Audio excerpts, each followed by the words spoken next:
신율의 뉴스 정면 승부 3부 시작합니다. 오늘 2부와 3부 모두 모시는 분들은 저희한테 아주 적시에 많은 도움을 주고 계신 분들입니다. 오늘 3부에 저희가 만나볼 분 역시 아주 적시에 저희한테 항상 아주 중요한 도움을 주시는 분이죠. 바로 멘토가라사대의 주인공 강창일 전 주일 대사신데요. 오늘 또 마침 한일중 정상회담도 있었고 해서 정말 그 대사로서의 경험으로 바라봤을 때 한일중 정상회담 어떤 평가를 내리실지 직접 얘기 들어보는 시간 갖겠습니다. 말씀드린 대로 강창일 전 주일 대사 전화 연결되어 있습니다. 네, 안녕하십니까? 네, 수고하십니다. 예. 네. 아유 정말 이렇게 적시에 이렇게 많이 도와주셔서 정말 고맙습니다. 예. 그 어떻게 보세요? 이번에 한일중 정상회의 뭐죠? 공동선언문 뭐 이런 거 보셨을 때 어떻게 평가 내리십니까? 예, 극히 비정상적이었는데 지금 이제 정상화의 길로 가고 있는데요. 쉽게 되지는 않습니다. 지금 가장 이웃한 3국 아니겠습니까? 예.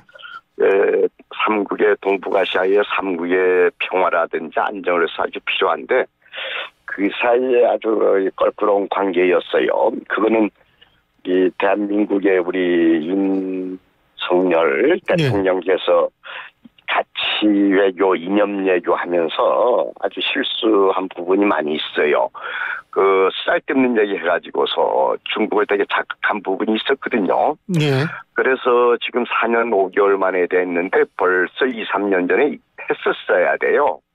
그런 일이 있어서 그 이전에는 코로나 때문에 안 됐었거든요. 예, 그렇다고 그러더라고요. 지금 뭐 3년 만에 지금 3년이 돼가면서 지금 해서 4년 5개월 만이랍니다. 예. 4년 5개월 아주 늦은 기분인데 그래도 잘 지금 시작됐다고 생각합니다. 예. 근데 그 뭐 대사도 하셨으니까 제가 여쭤보는데 사실 그 일본 같은 경우에 이제 기시다 총리가 사실 명실상부한 국가 원수라고 볼 수가 있고 우리나라에선 윤석열 대통령이 국가 원수인 건 확실한데 중국의 리창 총리 같은 경우에는 권력 서열 2위라고는 하지만 1위와 2위 차이가 너무 크다. 그렇죠. 예. 그래서 이게 정상회담이라는 그 표현이 맞느냐 이런 비판 어린 주장도 있더라고요. 어떻게 보십니까? 그렇게 평가절하하고 싶으면 그렇게 하는 사람도 있는데 일단은 그 총리 아니겠습니까? 그래서 뭐 일단은 격은 갖춰졌다고 봅니다. 그 격은 갖춰져서 괜찮다고 생각을 하고요. 삼국 정상들끼리 정상회담에서는 아주 형식적인 얘기만 나오고 양국 간에들 대화가 이런저런 대화가 나왔다고 봐야죠. 거기서 유의미한 그 얘기들이 나왔다고 보고요.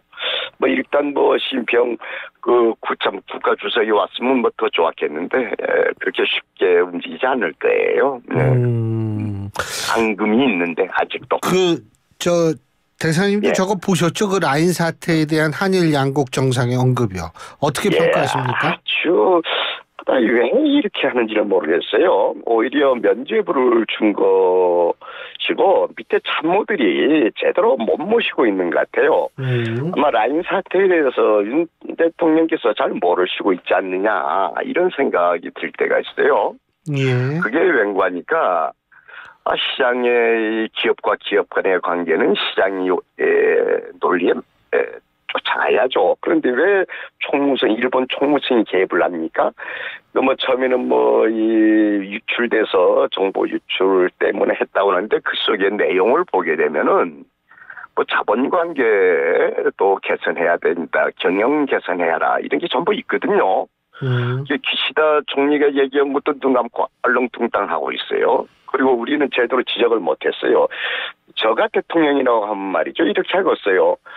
기시다 총리한테 왜 기업 간의 문제에 일본 정부가 개입하느냐. 하지 못하도록 하자. 이런 식으로 개입하게 되면은 이게 가장 큰 외교 현안이 돼버리지 않느냐. 이렇게 따졌어야죠. 지금 말이죠. 일반 국민들 제가 대학교 가서 이제 강의를 하는데 일반 학생들이 아주 격양돼 있어요. 옛날에 독도 문제보다도 제일 현안이 라인 사태라고 그래요. 라인 야오 사태라고 대학생한테 물어봤더니 그만큼 격양이 되고 일반 국민들이 전부 알고 있어요. 그런데 왜 국민의 뜻을 받들지를 못하죠? 참 한심하군요. 한심해. 근데 이제 네. 이게 그 기시다 총리가 이제 이런 얘기를 했죠. 일본 총무성의 행정지도는 한국 기업을 포함해 외국 기업들의 일본에 대한 투자를 계속 촉진하겠다는 기존 입장에 변화가 없다는 원칙하에서 이해되고 있다. 총무성의 행정지도는 이미 발생한 중대한 보안 유출 사건에 대한 보안 거버넌스를 재검토해보라는 요구사항이다. 이렇게 얘기를 그래서 했잖아요. 예. 기시다 총리 그 언론들은 그렇게 장난하듯이 하면 안 돼요. 이미 다 드러났잖아요. 총무성의 문건이 다 드러났는데 거기에다가 저희 보안 안보 문제만 하면 지적하면 되는데 왜 경영하고 자본 문제까지도 그 얘기를 합니까? 그러니까 이게 이렇게 얘기했으니까 이제 총무성도 말 뭐 다시 바꾸는 거 아니에요? 총리가 이렇게 얘기를 했으니까. 그래요. 7월에 이제 보면 이제 조금 이제 워낙 한국에서 반발이 많고 노조부터 시작해서 한국 정부에서도 뒤늦게나마 대응하는 모습을 갖춰서 조금 이 뭡니까 발언 수위를 좀 다운시킬는지 모르겠는데 눈 감고 아웅해 또 조금 지나면은 잠잠해지면 또 들고 일어설 거예요. 네, 거기에 쏙 넘어오면 안 됩니다. 어떤 이거 아셔야 돼요. 이 라인야오 그거는 이제 한국이 기술력 가지고 된 거 아닙니까? IT 쪽은 한국이 앞서 있거든요. 예. 그리고 우리 한국인들 한 2,500명 정도가 거기 이 근로하고 있죠. 예. 그리고 이제 그러니까 국민 메신저거든 라인야오는. 예. 국민 메신저에 국민의 자존심이 아주 상하거든요. 예. 그러니까 뺏고 싶겠죠. 일본으로서는 자기 자존심이 상하고. 근데 그렇게 정부가 개입하면 안 되죠. 그 일본 국내법 위반도 되고요. 국제법 한일 무슨 협정이 있는데 그것도 위반이 됩니다. 이게. 예. 그러니까 일본 정부 아주 실수했어요. 그러니까 투자자 국가 소송 같은 것을 이제 하면 가능합니다. 예. 가능합니다. 또 일본 국내법에도 위배되고 있어요. 예. 뭐 자본주의 국가니까 당연하겠죠. 예. 그리고 일본 대사하실 때 이 문제도 굉장히 민감하게 바라보셨을 것 같아서 여쭤보는데 이번에 그 공동선언 보면은 북한의 완전한 비핵화 대신에 한반도 비핵화란 단어가 들어갔거든요. 이게 조금 아쉽다라는 평가가 많은데 어떻게 보십니까?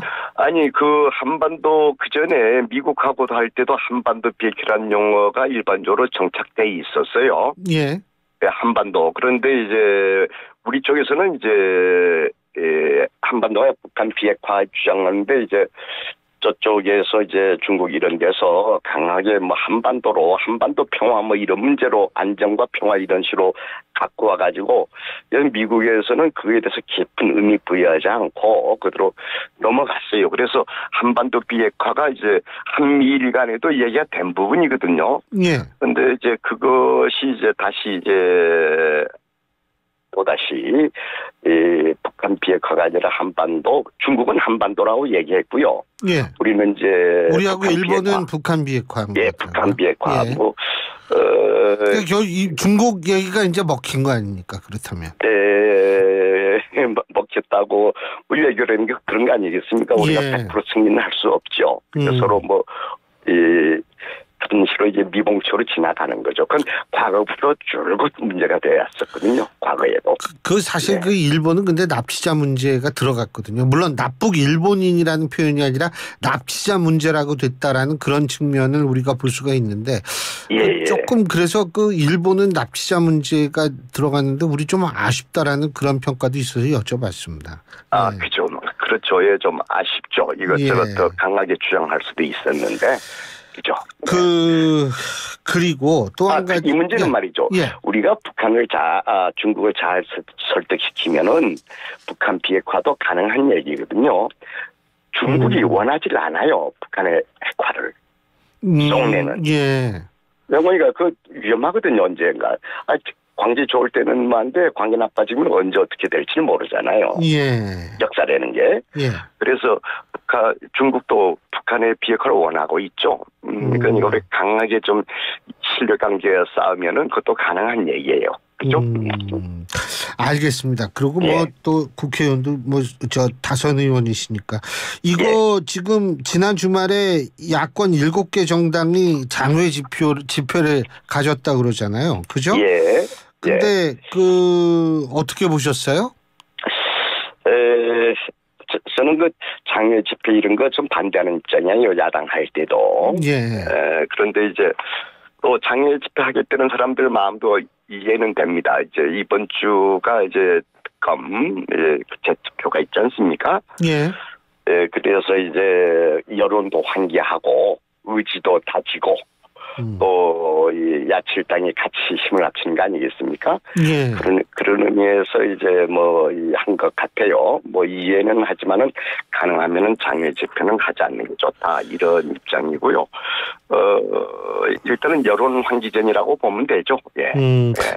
그게 왜 또 제가 이거 여쭤봤냐면 네. 일반적으로 장외 집회라는 거는 소수 정당이 자신의 목소리와 자신의 목적을 관철하기 힘들 때 장외로 나가서 하는데 사실 뭐 맞습니다. 민주당은 뭐 지금 압도적인 입법 권력을 가지고 있는데 이게 굳이 바깥에까지 나가야 되느냐 이런 얘기가 있어서 여쭤본 거거든요. 예. 그런 비판 충분히 있어도 이해가 됩니다. 그런데 하지 아니할 수 없는 이번 주가 이제 아주 중요한 시점 아니겠습니까? 이번 주가. 그래서 그런 것도 이제 또 한쪽에 염두에 두면은 뭐 그럴 수도 있겠다지만은 일단은 장외 집회는 안 좋습니다. 예.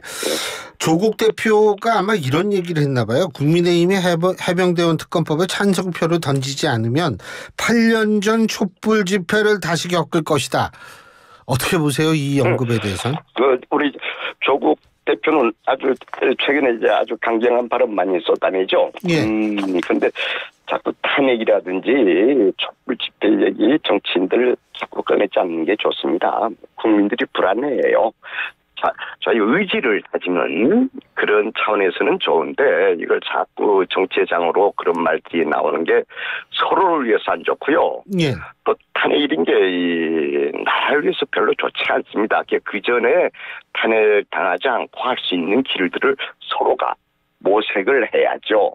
대통령도 그렇고 여당 야당 다 같이 그런 것이 가장 바람직한데 저지간 너무 이 강대강으로 치닫는 것 같아서 아주 답답합니다. 예. 사실 탄핵이라는 단어가 요새 좀 너무 자주 쉽게 나오는 거 아닌가 이런 생각은 저도 사실 들거든요. 예. 그 국민들도 좀 식상해요. 너무 그 정치인들이 탄핵 이런 얘기는 신중하게 얘기를 해야지 너무 우리 그 몇 년 전에 탄핵할 때 보세요. 그렇게 뭐 처음부터 탄핵 얘기 안 나왔어요. 국민들이 들고 일어서서 탄핵으로 갔지 처음부터 그래 나오지 않았습니다. 예. 처음부터 나오게 되면 될 것도 안 돼요 또. 탄핵 얘기가 너무 나오면은. 예. 이게 어쨌든 근데 뭐 일각에서는 이 해병대원 특검법 뭐 통과가 되든 안 되든 이게 뭐 탄핵 사유냐라는 얘기도 있더라고요. 어떻게 보십니까? 그러니까 하여간 이 문제가 말이죠. 윤 대통령께서 참 깝깝해요. 뭐 이렇게 이것을 정쟁화시키고 지가 자기가 죄에 진 것처럼 하냐 이거예요. 예. 이게 이렇게 크게 번지지 않아도 될 문제 아니겠어요? 예. 만일에 경로하고 해방 놀았다. 뭐 그렇게 밝힐 수도 있어. 일단 대통령도 조사 대상이 되죠. 예. 조사 받으면 되죠. 예. 그리고 잘못했으면은 국민에게 사죄하면 되죠. 저는 저 진심은 그게 아니었다. 뭐 이렇게 사죄하면 되죠. 그런데 그냥 계속 이렇게 겁을 해버리니 국민들은 저 무슨 큰 뭐 속에 뭐가 있나? 이렇게 해서 믿어버리고 있잖아요. 한쪽 주장을 일방적으로 믿게 돼버렸어요. 예. 모든 국민이 대부분의 국민이 원하고 있잖아요. 예. 왜 이렇게 정치 초짜가 돼서 그런지 왜 이렇게 정치를 못하는지를 모르겠어요. 받아들이면 되죠. 그리고 지금 특검 아니면 안 되게끔 돼 있잖아요. 지금 공수처 가지고는 지금 벌써 1년 전 얘기 아닙니까? 공수처가 안 됐잖아요. 예. 두 번째는 공수처는 인력부터 시작해서 시간이 없어요. 공수처가 안 됩니다. 이게 집중적으로 이 짧은 시간 내에 아주 이 문제만 가지고 몇 년 끌고 갈 수는 없잖아요. 빨리빨리 정리를 해야 되는데. 벌써 9달이나 지났는데. 예. 그래서 공수처로 가야 되는, 특검으로 가야 되는 거예요. 왜 이렇게 하는지 제가 도저히 상상이 안 돼요. 이해가 안 되고요. 참. 그리고요. 또 한 가지는 요새 민주당에서 얘기 나오는 거 이렇게 보면 이재명 대표는 연금 개혁 막 오히려 다 받아들이겠다 이렇게 막 주장하고 나서고 있고요.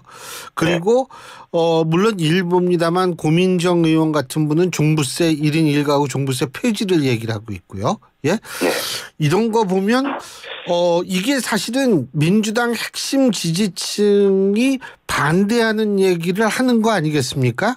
이거 이유가 뭐라고 보세요? 예, 그럴 수도 있는데요. 예. 저는 다 소신 있는 생각이라고 봅니다. 고민정 그것도 잘 보면은 그 일가구 1주택에 한해서 이 중산층들한테도 너무 부담 주지 말자 뭐 이런 식으로 되고 뭐 종부세가 그게 그냥 금지되고 손 못 대는 부분은 아니잖아요.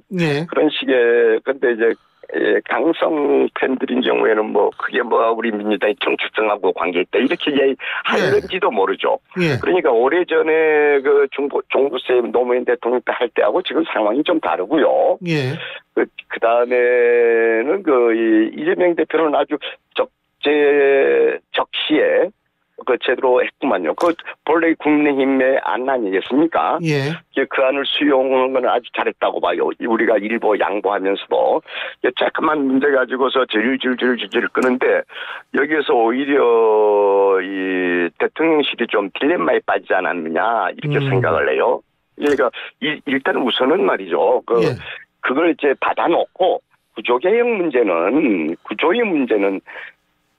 그건 시간 걸립니다. 그거는 이제 21대 국회 때 하면 되지 않겠어요? 저는 이재명 대표가 아주 탁월한 정치력이에요. 그거는 탁월한 정치력을 발휘했다고 봐요, 이번에.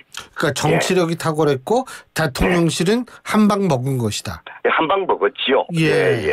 그러니까 이런 것들도 너무 정쟁화 시키지 말고 대통령실도 흔쾌히 받아들이면 얼마나 멋있어요. 국가를 위해서. 또 연금 그러니까 늘 대통령실에서 얘기하는 게 있잖아요. 연금 문제니 몇 가지 개혁상 얘기하잖아요. 거기에 연금이 하나 들어가 있거든요. 맞습니다. 그러니까 그거 하나 받으면 오히려 대통령실이 덕을 보는 건데 왜 그런지 모르겠어요. 강창일 대사님 보실 때 내일 해병대원 특검법 어떻게 될 거라고 보세요? 3분의 1이 넘지 않겠죠. 부결은 될 거다. 부결됩니다. 웬거니까 요즘 그렇게 소신 있는 정치인들 별로 못 봤어요. 국회의원들이 그렇게 소신 있게 하는 사람들 별로 못 봐서 부결될 것이다. 이게 이제 저는 아주 답답한 부분이에요. 국회의원은 말이죠. 소신껏 헌법기관으로서의 소신껏 양심이 들어서 할 수 있어야 되는데 지금 그런 사람들 별로 못 보고 있어요. 저는 17대 때에 이라크에 파병한다고 반대했어요. 노무현 대통령 때. 대통령께서 그래도 나는 우리 평화주의자인데 외국에 군대 파견 안 된다 반대했던 적도 있는데 그래서 그때 정의당인가 어디서 막 박수 치던 기억이 나는데요. 좀 국회의원들 헌법기관으로서 자기 양심에 따라서 소식껏 할 수 있도록 해야 되는데 저는 별로 안 보여서 그래도 지금 몇몇 분은 그런 소신 박힌 분들이 있어요. 다섯 분입니다. 아주 박수칩니다. 정치는 그렇게 해야 된다. 이렇게 생각을 하고 있어요. 근데 이게 예를 들면 부결은 된다 하라도 7표, 8표, 10표 정도의 이탈표가 나오면 정권에 있어서 상당히 좀 부담스럽지 않을까요? 어떻게 보세요? 하루 이틀이에요. 하루 이틀 부담스러워 며칠 전은 괜찮고요. 또 하나는 근데 그 이전에 이미 국힘당하고 대통령실은 이미 많이 갈라져 있잖아요. 그러니까 쪼개지는 부분만 이제 남아 있죠. 이것보다도 더 큰 문제들이 많이 있지 않습니까 지금. 그래서 또 지금 이 이 특검법은 22대들 안 받을 수가 없어요. 또 문제가 생기고 해서 지금 좌불안석일 거예요, 대통령실이. 그래서 좀 대대적인 혁신하면서 제대로 해줬으면 하는데 참 갑갑합니다. 이 대통령실이. 그래도 뭐 참모들이 제대로는 참모들이 없는 것 같아요. 예. 뭐 그런 지적도 있더라고요. 있어야 되는데. 알겠습니다. 예. 대사님 오늘 말씀 여기까지 듣겠습니다. 고맙습니다. 네, 감사합니다. 수고하세요. 예. 지금까지 강창일 전 주일 대사였습니다. 신율의 뉴스 정면 승부 3부 순서 여기서 줄이고요. 잠시 뒤 4부에서 뵙겠습니다. 경기 시작. 5월 가정의 달 가족 참여 프로그램